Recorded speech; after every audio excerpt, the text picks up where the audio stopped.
Wahhabism has been Saudi Arabia's dominant faith for more than 2 centuries. It has created a political system where the ruling House of Saud and the Islamist religious clique have legitimized each other. Now, imagine transforming such a society which has deep entrenched power structures. This is exactly what Saudi Crown Prince Mohammed bin Salman has tasked himself with. However, if anything, the history of the region has proved time and again that uprooting long entrenched power can lead to civil wars, Iran being the closest example. While Mohammed bin Salman is attempting to transform the highly Islamic conservative society, the reactionary forces are catching up to him. Hi and welcome to TFI Global, the foreign affairs and geopolitical analysis arm of the TFI Media Group. I am your host Sanbir, and in this video I will tell you why the days of the House of Saud may be limited. Let's begin. Is the time for the House of Sauds over? The political situation in the Kingdom of Saudi Arabia is fast turning into a nightmare for the stability of the state. A large undercurrent of resentment is brewing against the fast-paced modernization of Saudi society and economy by the Crown Prince. On one hand, traditional power brokers are angry about their diminishing fortunes, and on the other hand, there is increasing resentment among the populace about the pace of reforms brought by Mohammed bin Salman.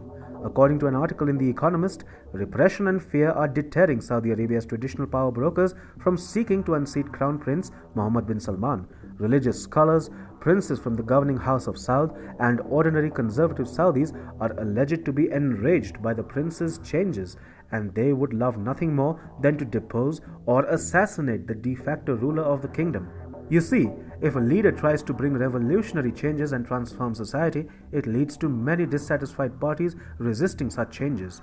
While this is generally the case, things become far more dangerous in a country like Saudi Arabia, which is home to Wahhabism and Salafism. Now, going by the reports, it has become obvious that not all is well in the House of Saud. The intense struggle between Mohammed bin Salman and the traditional power brokers has reached a tipping point, and from the looks of it, the days of House of Saud seem numbered.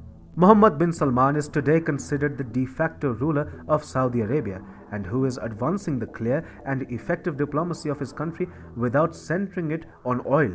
Today, Saudi Arabia is creating a geopolitical and economic transition whereby, even if there is a huge drop in the demand for oil, Saudi Arabia will continue to maintain the same position in the Middle East, as it will be one of the countries who transitioned early away from dependence on crude oil. Last year, Dr. Yossi Beilin, a veteran Israeli politician, stated that the world couldn't wait for his father, the king, to remove his crown and transfer it to his liberal son. He added that the Saudi crown prince won the world over when he rescinded the ban on women driving and arrested the country's wealthy until they agreed to pay taxes. The fast-paced changes are possible because the Crown Prince has managed to wrest control away from the traditional power brokers.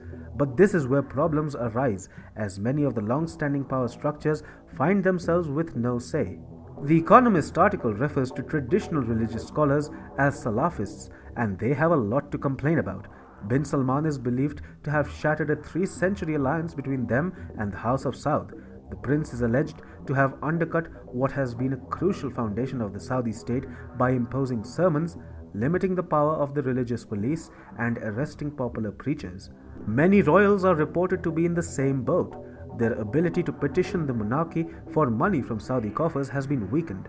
The anonymous author in The Economist claims that royals are finding it more difficult to get commissions on government contracts. It cited the 2017 shakedown in which Mohammed bin Salman locked wealthy Saudi princes in the Ritz-Carlton Hotel in Riyadh. They claim that bin Salman has changed a reasonably consensual political system into one-man rule. Meanwhile, conservative Saudi people are dissatisfied with the country's rapid transformation. Some Saudis feel the prince is abandoning religion altogether, rather than replacing religious fanaticism with moderation. To add to these, subsidies have dropped while taxes, fees, and fines have increased, making things way worse. According to the article, it is possible that the prince will feel the heat. Some feel the religious class will not keep silent indefinitely, and many wonder if Saudi Arabia is on the verge of a 1979 Iran-style revolution led by the mullahs, whose Iranian counterparts held a similar position in Iranian society. Going by these developments, one can realize that the tensions in the House of Saud are high and things can turn ugly pretty fast.